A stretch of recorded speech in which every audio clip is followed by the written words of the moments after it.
Next month, my sister will start living with us. Can you give up your room? He left the door ajar and said to me inside. When my husband said that, all I could do was stare back at him in astonishment. Because the door was only half open, Ken seemed unaware that his sister, Susan, was in the room. At that moment, Susan and I exchanged glances, her face expressing unexpected surprise, clearly indicating she had not been informed of this plan by my husband. Struggling to muster some strength, I addressed Susan, who was about to say something, with an encouraging "it's no problem," and then declared my resolution to my husband. "I understand. I'll contact the moving company to arrange the move." "What?" my husband exclaimed in surprise, but I continued. "I'm filing for a divorce. You understand why, right?" I said, presenting the screen of my smartphone to him. At that moment, his color changed and he turned pale. A new battle was about to begin.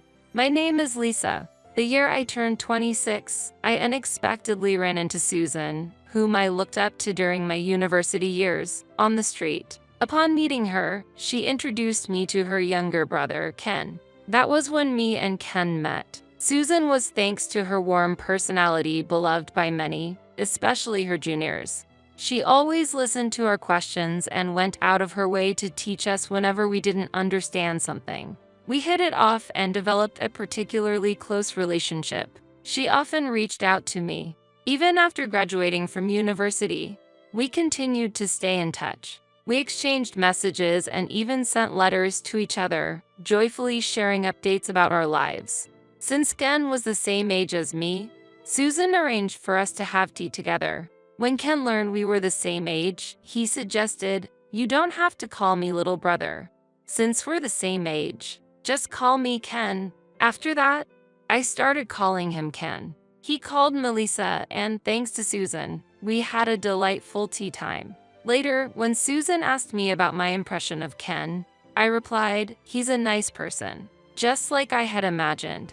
She responded, "It seems like a tough journey ahead, but I'm glad you think of him favorably." At the time, I didn't grasp the meaning of Susan's comment, but it turned out that Ken was interested in me and had consulted with Susan about wanting to meet again. Hearing this, Susan went out of her way to call me to see if something was going on between us. Later, Ken, Susan, and I had another meal together, during which Susan had to step away temporarily due to a sudden call from her workplace. That's when Ken proposed to me, saying, "I've been interested in you. Would you consider going out with me? Even if it's just as a trial?" I didn't have special feelings for Ken at that time, but I agreed to date him, not wanting to hurt his feelings and feeling it would be unfair to Susan. Days passed, and during a date without Susan, I surprisingly found myself enjoying Ken's company and the date. This might actually be good. I began to think, and it seemed my feelings were conveyed to Ken as well. Susan warmly watched over us as we got along well, and both Ken's parents and mine supported our relationship. After 2 years of dating, we decided to get married. Both families expressed their joy as if they had been waiting for this moment, and we blushed with bashful smiles. It wasn't until the exchange of business cards between Ken's father and my father when they met that I first learned Susan and Ken were actually the daughter and son of a CEO. Susan, with an apologetic demeanor, explained, "My father always told me not to disclose this matter. That's why I couldn't talk about it until now." Understanding it was probably a measure to ward off those targeting their wealth, I conveyed that it didn't bother me at all. Learning that Susan and Ken were considered future CEO candidates in their father's company, I was only able to express my surprise. "Oh, I see." Despite knowing Susan and Ken's potential future roles, my attitude towards them didn't change. My in-laws, very pleased with my attitude, offered to cover the entire cost of our wedding. When I shared that I intended to pay with my own funds, my parents revealed, "You see, we've actually been saving up for your wedding." Eventually, both our parents decided to cover the wedding expenses. With blessings for our marriage from both sides, I vowed that I would repay their kindness. After getting married, I actively sought to deepen our relationships by regularly communicating with my in-laws and my own parents, and sending gifts. I felt we had a great relationship. The interaction between our families increased as all four parents went on a hot spring trip together. However, 3 years into our marriage, I started noticing changes in Ken's behavior. Initially, it was just a slight sense of discomfort. Despite Ken's workplace supposedly having less overtime, he spent most of the week working late and often came home smelling of alcohol. Perhaps he was just drinking alone at a bar after work. I knew that his job was demanding, especially since he was expected to be the next CEO. I wanted to support him as much as possible. Still, the ongoing overtime was concerning. One day, worried, I directly asked him about his situation. "Are you okay? You've been doing a lot of overtime lately. Aren't you feeling tired?" Concerned about his daily fatigue and attempting to have a conversation with him, he reacted with obvious irritation. "I can take care of myself. I want to be free from work stress at home. Please don't bring up overtime," he said, and with those words, he turned on the TV, ending our conversation there. I noticed that his attitude had become particularly cold recently. It might be the exhaustion from work. Hoping to help him regain his energy, I tried to alleviate his fatigue with hot baths and made his favorite dishes for lunch. However, one day, when I came home and went to wash his used lunchbox, I noticed that the usual dividers and small cups were missing. While I was happy that he was eating his lunch, the disappearance of the dividers and cups was certainly not normal. Faced with this situation, I got worried. A terrible thought crossed my mind. Could it be that he's throwing away the lunches I made with love? If he threw away the lunch, it would make sense that the dividers and cups would also be discarded, hence why they were missing. That day, I was enveloped in deep sadness as I looked at the empty lunchbox. The thought that the lunches I made might have been thrown away made my heart ache, and tears started to flow. I had doubts in my heart, wondering, is he throwing away the lunches I made? Yet, I didn't have the courage to confront him directly with this question. Instead, I casually asked, "Do you mind if I stop making lunches for you?"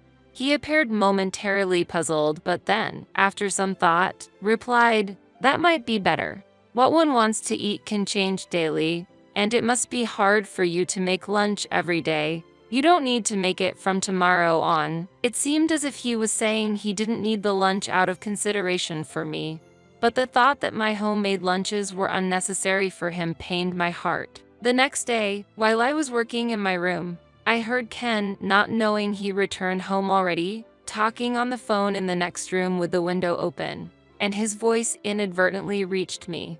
"Well, my wife asked me if it's okay not to make lunches from tomorrow on." I wondered what she was thinking, considering she's the one being supported by me.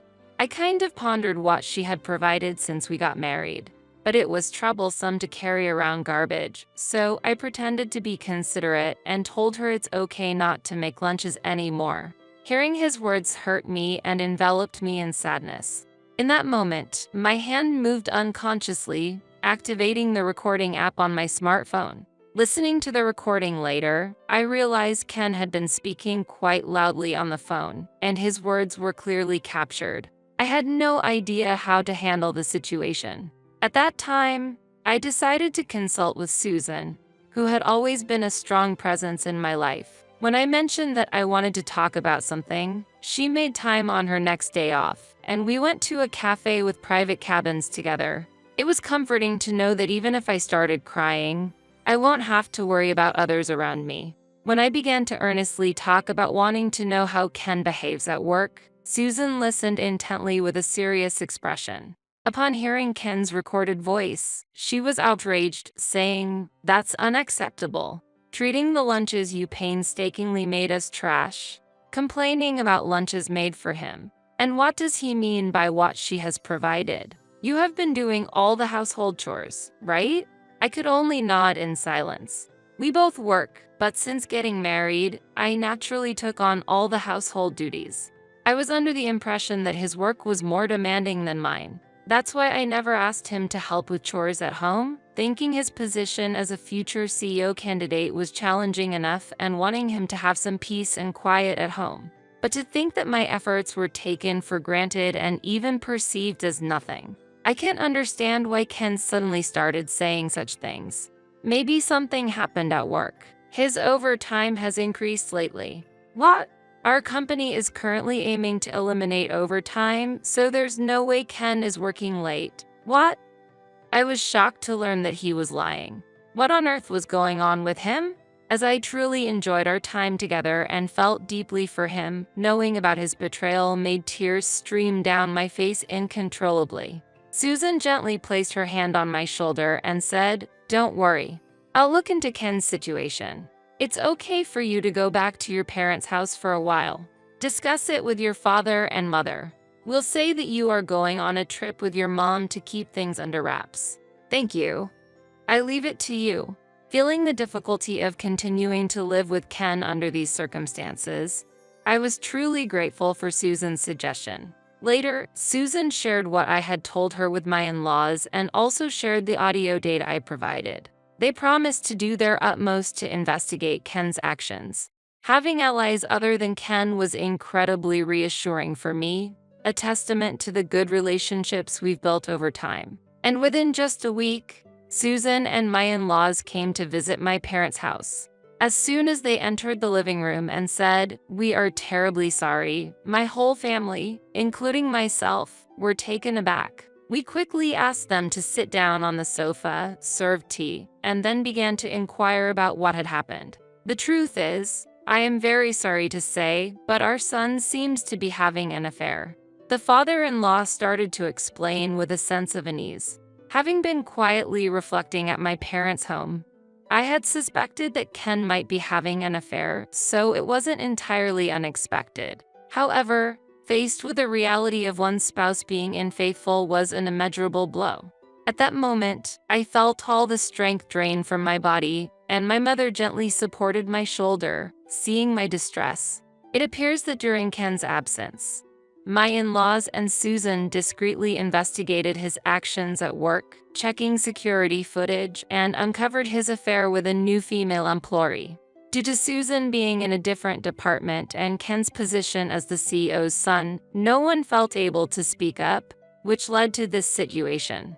The new employee was informed by her colleagues that Ken was married, yet she responded with indifference, continuing the relationship despite knowing he was married. During lunch breaks, Ken was seen in the relaxation area with the new employee, sharing the lunch she brought. This seems to be the reason as to why he no longer needed the lunches you made, resulting in him discarding them. In fact, there were witnesses who saw the new employee empty the lunchbox contents into a trash can. It was unbelievable that something like this had been going on at the company, and that people knew yet remained silent. Did the president's son and his affair partner have that much influence within the company?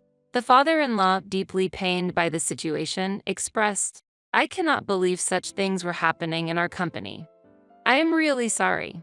I feel remorseful not just for my son's actions but also for my position as the leader of the organization." He then made it clear, "There is one thing this incident has made evident. He is not fit to take over our business. It's secondary whether he has the business acumen or not. A person who strays from the right path cannot be entrusted with our company." Hearing this, I felt a sense of relief. I had sensed that Ken's current arrogance was due to his awareness of being a future CEO candidate. If he loses his position as a potential CEO, I thought he might become more humble. Even if we might have been able to repair our relationship and return to normal, it was impossible for me to continue living under the same roof with him. I made up my mind to divorce him. The first thing to do was to go back home and have a serious conversation with Ken. Susan insisted on coming with me, saying, "I'm worried about you being alone." "Oh, right? We should call the moving company in advance." "Father, please take care of that." "All right, I'll handle it." My father-in-law replied, and I asked him to arrange various things before heading home with Susan. While Ken was not home yet, I started packing my belongings in my room. Then, it seemed Ken had returned home and was approaching my room with loud footsteps. "Next month, my sister will start living with us. Can you give up your room?" He said this with the door half open, not realizing that Susan was in the room with me.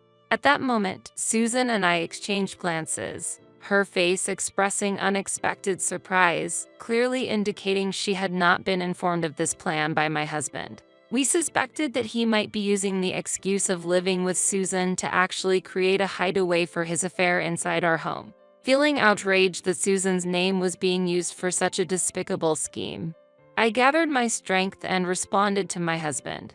I understand. I'll contact the moving company to arrange the move. What? My husband exclaimed in surprise, but I continued. I'm filing for a divorce. You understand why, right? I said, presenting the screen of my smartphone to him. At that moment, his face turned pale, shocked by the image on the screen, a photo I received from my father-in-law showing Ken and the new female employee intimately together at the company. The extent of their reckless behavior was evident from photos taken by their colleagues and surveillance camera footage, showing how thoughtlessly they acted without regard for those around them. What are these? Where did these photos come from? And what is this moving company? My husband asked in confusion. At that moment, a lively voice from the entrance said, "Excuse us." And Ken rushed to the entrance, only to see the movers entering our home. What's going on? He tried to stop the movers, but during that moment, I handed him the divorce papers. When he turned around, my sister-in-law, who had been hiding behind me, appeared, making his face turn even paler. "Susan, just sign it quickly. Don't cause any more trouble for Lisa." "What are you talking about? Did Lisa call you here? This is my house." "Oh, the sofa. And the massage chair. They're mine." While he was shouting and holding his head, my father-in-law entered, bypassing the movers. "What are you talking about? I gave all these as presents. They are not yours. You haven't done anything for Lisa on your own, yet you speak like this. Dad." Ken must not have expected his family to come together and criticize him for planning to use my room for another purpose. He probably never thought that I would seek help from anyone else because I had always been devoted to him. He might have thought that I would tolerate his infidelity and say nothing, enduring it quietly. But there were things even I couldn't tolerate. I can't build trust with someone who throws away my homemade lunches while eating another's and boldly lying. Why is everyone? In front of me stood not only my father-in-law but also my mother-in-law and my parents, all casting cold gazes at Ken. It didn't take long for Ken to realize he had no allies left. "You are no longer a part of this family." "Wow. To engage in an affair within the company. You've got nerves. You will be transferred to our overseas factory. If you dislike that, resign and start a new life somewhere far away." "But, Dad, I was supposed to be the next president. Since my sister is a woman and I am your son, shouldn't I be the most suitable for the position?" Silence. "Just because you are my son doesn't mean I can entrust you with our business. You truly underestimate corporate management. More and more, I see that someone like you is unnecessary for our company." My father-in-law's stern words completely unsettled Ken, shattering his title of future CEO candidate. As a result, he signed the divorce papers in front of me, appearing soulless, ensuring that our divorce would be finalized smoothly. While Ken was in a daze, his parents took him back to their home. In the meantime, Susan helped me organize my belongings, and I was able to return to my parents' home. The furniture moved out by the movers was stored in a rental warehouse, all high-quality items that my father-in-law offered for me to use freely when starting my new life. The next day, Ken's affair partner, unaware of anything, showed up at work and, upon learning that everything had been exposed, she shed tears. Her parents were then summoned to the president's office, where they deeply apologized for their daughter's actions. It seems her parents were planning to make their daughter work hard as a form of compensation for her actions. Meanwhile, Ken, failing to grasp the gravity of the situation, was sent off to the overseas factory, where he finally seemed to comprehend his predicament. Caught in a place where he can't escape the judgmental eyes of others, he seems to be making daily efforts to pay the alimony, despite wanting to return home. For about a month after the divorce, I was feeling depressed, but Susan invited me out and cheered me up. She even suggested, "How about we share a room together?" So now we are happily searching for a place to live together.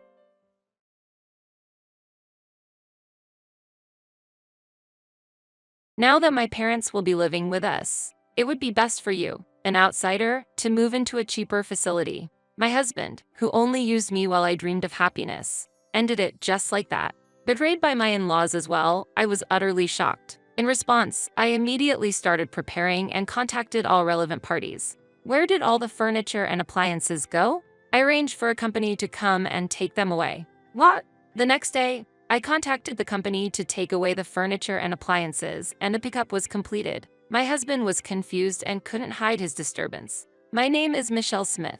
I am 35 years old. After graduating from college, I continued to work from home. I commute only once a month. I am employed as a regular employee, but the company has been very considerate of my situation. The reason is that both of my legs are disabled. Therefore, I use a wheelchair even for moving around indoors. This condition was caused by a motorcycle accident during my college years. I was hit from behind on the highway and thrown into the air. I remember the sensation at that time. Everything was strangely in slow motion. This might be the end, I thought calmly while I was in the air. Fortunately, my life was spared, but my legs became disabled. I am still continuing rehabilitation, but it seems unlikely that I will return to my previous condition. I have lived a life using a wheelchair for many years.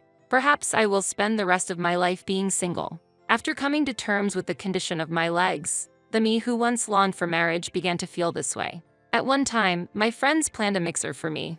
That's where I met my current husband, Ken. He is 5 years older than me. He looks younger than his actual age. In addition, I was surprised by how youthful his actions and speech were, not seeming like someone who is 40 at all. To put it nicely, he's simple and honest. Surprisingly, he didn't mind my wheelchair at all and asked various questions without any hesitation. How do you manage meals? What about housework? Can you reach the laundry?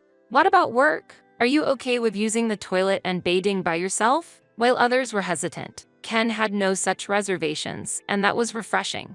I was so happy because I had never met someone I could talk to so openly. While most people would not ask about my legs, Ken did not hesitate to ask various questions. Normally, it might be considered rude, but his interest was a joy for me. He was genuinely interested in me. After several dates, we started dating. With him, I can surely be happy. At that time, only Ken was in my eyes, and I felt like I would never meet anyone else who could be by my side. Then, about half a year into our relationship, I received a proposal, and I felt extremely happy at that moment. However, the situation changed drastically shortly after we got married. We started our married life together in my single-family home. This house is a bit expensive for rent, but is a comfortable dwelling suitable for wheelchair living. Probably it's thanks to the previous tenant who modified it for barrier-free access. Ken liked this spacious house. Since I spend a lot of time at home, I took on most of the housework. Sometimes, when I was not feeling well, I would ask him for help, but he would say, "I'm tired today," and wouldn't help at all. Moreover, he refused to assist with bathing. What? No, I don't want to do that. Indeed, I can manage by myself, but it takes a considerable amount of time. When I was living alone, I used to have a helper come twice a week to assist with bathing, but on the other days, I managed by myself. Although I'm used to it, I can't help thinking it would be easier if Ken would help. It always took a long time to take a bath. I was not hiring a helper anymore because Ken said it was a waste of money. While relaxing in the bath, I suddenly thought, my arms are tired. This bathroom was originally adapted for barrier-free access. It was an important factor when choosing the property. However, when Ken takes a bath first, he doesn't put away the wash bowl, and he leaves shampoo bottles directly on the floor. It takes extra time and effort to pick them up. Can't you consider that I have to bathe by myself too? I want to take a bath without thinking about anything. Ken wouldn't listen to anything I said. This house is adapted for you. I moved here for you, you know. Got a problem with that? But you said you wanted to live here too, right? Huh? When did I say something like that? This house is where I lived before. Therefore, it is adapted so that I can live comfortably even with a wheelchair. When Ken first came here, he was impressed with the size of the house and the appliances, especially because I had invested a bit in electronics and furniture. I want to live here after we get married, he had said. Now he says, these handrails are in the way. It's like a nursing home. Why would you say something like that?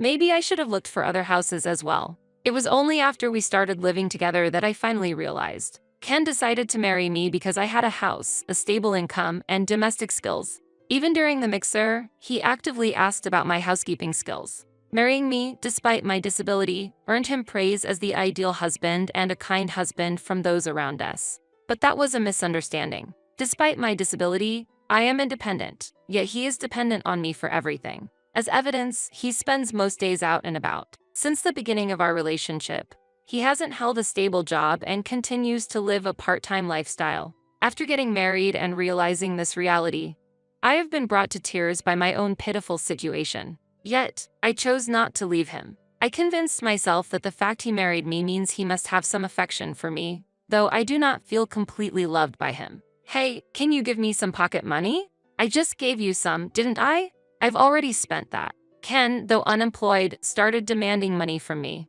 So, I consulted Ken's mother. Ken doesn't seem willing to work. What should I do? He's been working hard for a long time, so he's just tired. Let him rest a bit. My mother-in-law, who had always said, consult me about anything, ended up taking her son's side when I actually did. Indeed, Ken is her only son, so maybe it can't be helped, but I was not satisfied with that answer. My parents have already passed away, and I have no other family to rely on. Therefore, I was enveloped in despair. I thought about seeking advice from friends, but when I once mentioned a minor complaint, I was told that's a luxurious problem to have. Ken's outward appearance is that good. That evening, I ended up being scolded by Ken. What's this, huh? You've been talking unnecessary things to my mom. Are you talking about the job? Yes, that. Why would you say something that worries the elderly? I can't believe it. Then, you should just work so you won't cause any worry. When I argued back, Ken left the house. Whenever things don't go his way, he runs away. And then he comes back late at night, drunk. It's me. I'm back. It's already morning. Keep it down because it bothers the neighbors. Shut up. Don't talk back to me. When he's drunk, he becomes uncontrollable. In times like this, all I can do is stay silent and endure. I might have reached my limit. That's what I started to think. But becoming lonely again is hard. I was wondering whether I should continue to endure or live alone for the rest of my life. When divorce started to seem like a realistic option, Ken suddenly made this suggestion. How about we live together with my parents? What, you mean move back to your parents' place? No, my parents will come here. Ken spoke as if living together was the natural course of action, and he had decided they would move into our house without consulting me. Indeed, my in-laws are getting older, and I understand the desire to be near them. But both are still healthy, and they have their own home, so it's unclear why they need to move here. Is it really necessary for them to live here?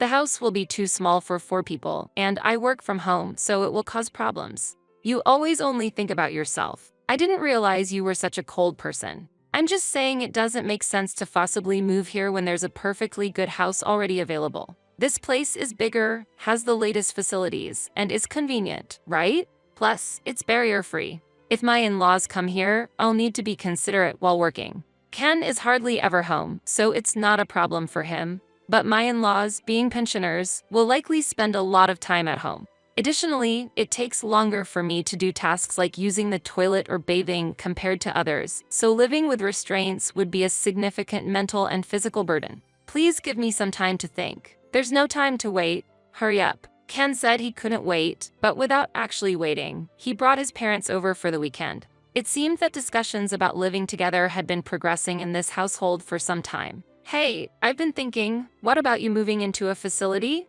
Excuse me? I was shocked and couldn't believe what I heard. A facility as in for me to move into? Yeah, I think it's a good idea. It must be hard doing various things by yourself, right? In a facility, they'll take care of everything for you. Apparently, he was not just thinking about living together but also about kicking me out of the house. I'll come to check on you sometimes. I saw the reality clearly. If I don't confront this now, when will I? Honestly, what do you think of me? You're my wife, right? You're saying you'd send your wife you love to a facility? Hold on. When did I ever say I loved you? I felt my face getting hot. This man was just using me all along. I should have realized that long ago. The moment I realized it was time to put an end to everything, Ken uttered something unbelievable. Since this house will be lived in by my parents and me, you, an outsider, will be moving into a cheaper facility. What do you mean?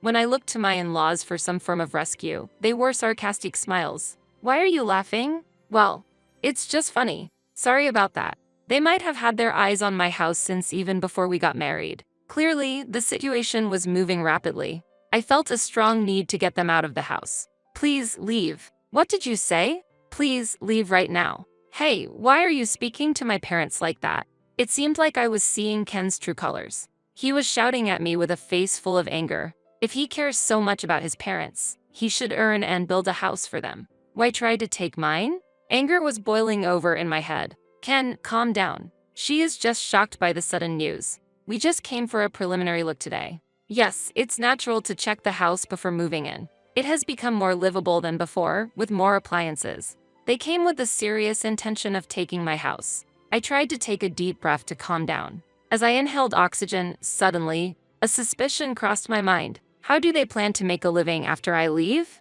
My in-laws live on their pension, and Ken is employed on a non-regular basis. Currently, I pay for all the rent and daily expenses of this house. Who will pay the $2,000 living expenses? Do my in-laws think Ken earns enough for the rent and living expenses? Regardless of my concerns, my in-laws left the house contentedly. Ken also left with them. I'll be staying at my parents' house tonight. Wait, I want to talk. There's nothing to talk about. I, as the head of the household, have made my decision. My opinion won't change. I was left behind, stunned and bewildered, but I couldn't just sit still. Thinking I had to come up with a plan, I contacted an acquaintance who is a real estate agent. That night, Ken stayed at his parents' house and did not return. They were probably celebrating together. I quickly sorted my belongings into what I needed and what I didn't. When Ken returned home the next day and saw the organized luggage, he laughed. Oh, you've started sorting out your belongings already. Have you found a facility? Yes, that's right. My immediate response seemed to take Ken by surprise. Then, I handed Ken a signed divorce form. Here, sign this. I've already signed it, so just fill in your part quickly. Divorce papers? Why are we getting divorced? Since you're trying to kick me out of the house, there's no point in continuing this marriage, is there? Ken looked utterly taken aback. Apparently, he hadn't anticipated a divorce proposal from me. No, you can't manage without me, can you? Huh? I can't understand that reasoning. Who else is going to marry you, considering I'm your only option? If you divorce me, you'll likely be single for life. I can live on my own. But you wanted to get married, didn't you?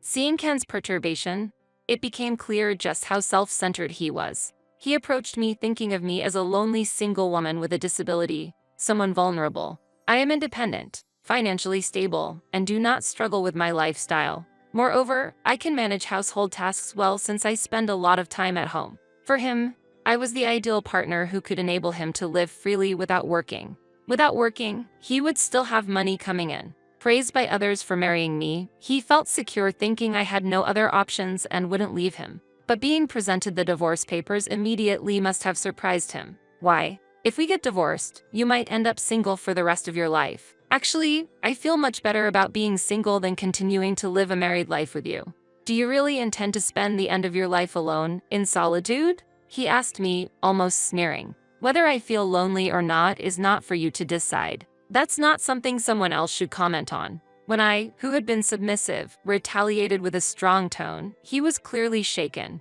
Ken's unease was evident, as if a pigeon had been hit by a pea shooter, caught off guard by the sudden change. I hadn't realized until now how feeble he was. Why had I been so considerate and obedient to him? It was hard for me to understand myself. The moment I decided on divorce, it felt like a heavy burden was lifted from my heart, as if I had gained a new freedom. Perhaps I had always been trapped by the concept of marriage, only able to see myself within its confines. And I realized that for the first time then. Anyway, there's no need to rush out of this house so suddenly. I said you should go to a facility because I didn't think you'd act so quickly, he said as if making excuses. Don't worry, I'll do as you wish. Now, sign the divorce papers, I responded calmly. I can't believe you'd find a new place to live so quickly. Wait, reconsider this. No need to worry. I've already settled the contract with the facility. What? Wait, isn't that too fast? He couldn't hide his panic. Watching his sudden change of attitude, I observed him with a detached view. Sometimes he scoffed. At times he was frantic, behaving erratically. As I gradually regained my composure, his presence began to feel increasingly bothersome. I've already arranged things with the facility. They're aware of my situation, so there's no need to worry. Hey, when did you make such preparations? I had my suspicions, but have you planned this ahead? Yes, actually, even before I met you. In truth, I had my eye on a specific facility in anticipation of my old age. It looked like a condo complex. When I was injured, feeling uncertain about the future, I devoured investment books while hospitalized. As a result, I decided to start investing in stocks and real estate. I used my income and inheritance from my parents to diversify my investments. The facility I had been eyeing was actually already purchased by me and had been operated as a rental property for a long time, generating rental income. I had never mentioned any of this to Ken. It was my secret source of wealth. We don't need a divorce. I get it. You can stay here. Let's live together with my parents. You really don't understand anything. As if I would ever agree to live together. He seemed completely oblivious. Even in the situation of offering a divorce, he still thought I had no other options but him. Unfortunately, I can't change what I've already decided. What are you talking about? Always pushing your own agenda. If you're going to say that, then do as you please. Don't blame me when you regret it later. Don't worry, I won't regret anything. Now, hurry up and sign. Ken fell silent for a moment, seemingly deep in thought. As time passed, I busied myself with packing. Then, I could hear Ken talking on the phone from a distance. Judging by his tone, he was likely consulting with his parents. The fact that he couldn't make his own decisions without relying on his parents filled me with contempt. Eventually, Ken returned to the room and suddenly approached me. Fine, we'll divorce. But once you sign, leave this house immediately. He signed the divorce papers reluctantly. He probably felt the loss of having me who had taken care of the household. However, maybe he thought that with his parents, he wouldn't need to worry about housework for the time being. Having acquired the house and all its furnishings and appliances, everything needed for living was already in place. He must have rationalized it that way. Well, I'm going to discuss our future life with my parents. You get ready to move out quickly. He tossed the divorce papers at me and left for his parents' house again. Understood? I'll do just that. My move was completed within a week. During that period, Ken did not show himself. A day after I finished moving, we met again when I was starting my new life in the new residence. Ken called me back to our previous home. What's this? The house is empty. Where did all the appliances go? I had them all picked up by a service. What do you mean? The day before, I had contacted a service to collect the furniture and appliances. Ken fell into panic, unable to hide his turmoil. Not just Ken, but his parents were also there. The appliances here were bought by me. I've been using most of them since before I was married. The only things that are yours are these. There were only 3 cardboard boxes left there. Only the clear storage boxes that were purchased after the marriage were left behind. Wait, we can't live like this. Even though we're divorced, there needs to be a division of assets. That's right, we can't live like this. What are you talking about? It's impossible to live here now anyway. What do you mean? The rent for this place is $2,000, you know? Ken and his parents were at a loss for words. Aside from his parents, I had clearly explained this to Ken when we got married. This house, it's not owned by you? That's right. I don't own it. This place was rented through a real estate agency run by an acquaintance, who gave me a slight discount on the rent. I had informed him that if I were to leave, the rent would naturally increase. Being a barrier-free property, there were several inquiries from people in similar situations as mine. That's why I recommended moving out as the wisest choice. Why didn't you say that sooner? What are we supposed to do now? That's not my concern. I clearly explained it to Ken. I wasn't told, we'll sue. Their reaction was as expected. From the outside, it might look as if I suddenly demanded a divorce, relinquished the dwelling, and took away the furniture and appliances. However, I was confident in my position. You're free to sue, but do you have the funds for that? Ken's expression darkened. It was clear this man didn't have the financial means to hire a lawyer. Even if he somehow managed to hire one, I had a decisive advantage. In front of Ken and his in-laws, I presented several photographs. What are these from, I wonder? The photos captured Ken indulging in gambling and nightlife. All of these were funded by me. I am prepared to fight with these. Ken, what is all this about? Everything was supposed to go smoothly. His parents were panicking abnormally. What was happening? Then Ken suddenly started to prostrate himself in apology. I'm sorry. Please cancel the divorce and let's start over. I can't do it without you. You're the one who drove me out. The divorce is already final. You're the one who said you didn't love me. So all I'm doing is leaving. Then his in-laws also started prostrating themselves beside Ken. We have nowhere to live now. This situation was completely unexpected. What do you mean? Our house is going to be seized. A shocking fact was revealed. Ken's family home was in a situation where they had to vacate in a few weeks. They were actually bankrupt. The enormous debt accumulated by the father-in-law kept snowballing, and with just their pensions, repayment was impossible. I understood then why Ken, who used to receive an allowance from his parents during his bachelor days, considered marriage as a way out of this predicament. The reason why my mother-in-law was particularly kind before the marriage now made sense. Apologies now change nothing. We are strangers. There's nothing I can or will do for you. You don't care if we end up homeless. That's your responsibility. Can't you at least give us the furniture and appliances? You're not struggling for money. Are you planning to sell them? No, haha. Their intention was clear.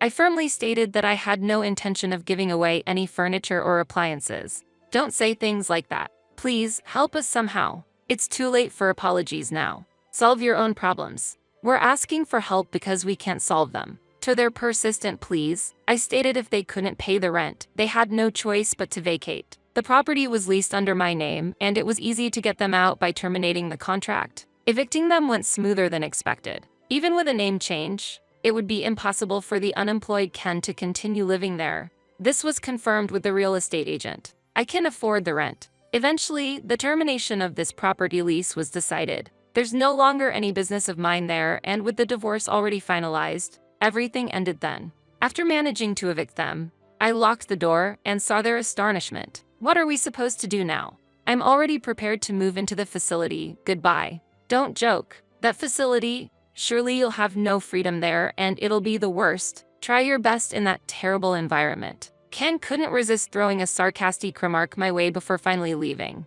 I ignored his words and left Ken and his parents behind. However, Ken wouldn't just let it be and visited the facility I had moved into a few days later. What is this about? Ken was lost for words at the sight of the facility I had chosen. Talks of a terrible environment were greatly exaggerated. This place is top-notch. The facility I chose is a luxury one, worth about $700,000. I acquired the facility with the money I had saved over the years and the funds I had grown through investments.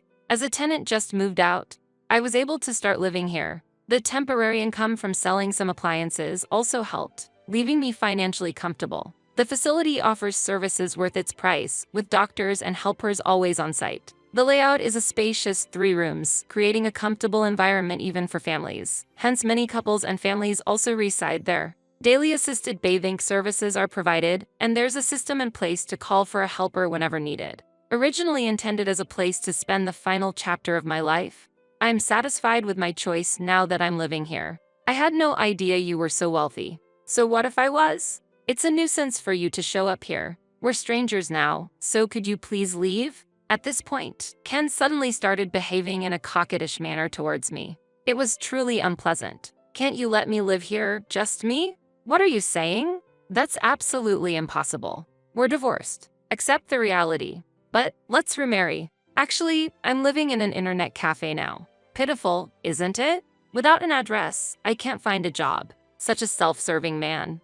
Always putting his own convenience first. It seems he quickly abandoned his parents as well. He's utterly self-centered. Why don't you take a look in the mirror? You're looking quite miserable right now. What? Even as an adult, you're still taking money from your parents, living off your marriage like a parasite. And now you're practically a beggar without a home? Pathetic. Ken's face rapidly turned red. Aren't you embarrassed to be begging your ex-wife like this? Look, everyone's watching. Residents on the balcony were looking our way. In fact, I had asked for this in advance in case my ex-husband comes visiting. For everyone to witness his pitiful state. I had anticipated that Ken would eventually come to me, either to console me, believing I'd be in a miserable state in the facility, or to seek assistance. The community was very supportive, intentionally giving Ken sympathetic looks. Their acting was so realistic and moving, almost deserving of an applause. Bathed in the gaze of onlookers, Ken seemed to realize how dishonorable his actions were. I won't ask any more. Leaving those words behind with a pale face, he left. This should prevent him from coming again. Later, I ran into my mother-in-law who was working as a cashier at a supermarket. It appears my father-in-law was doing cleaning work and my mother-in-law was on register duty. Upon seeing me, my mother-in-law hurriedly hid her face and avoided me. She was being scolded by a younger female employee for her behavior. I heard Ken was introduced to a job by someone he met at the internet cafe, working in a tough environment for a very low wage. As for me, I frequently host home parties, enjoying my time with people in the facility. I've made friends with other wheelchair users and with such a community. I wish I had moved here sooner. I'm living a comfortable and happy life. After a long time, I've also been able to devote time to rehabilitation. Currently, I'm working towards being able to walk a bit on my own feet. I'm spending my days satisfied with both my work and personal life.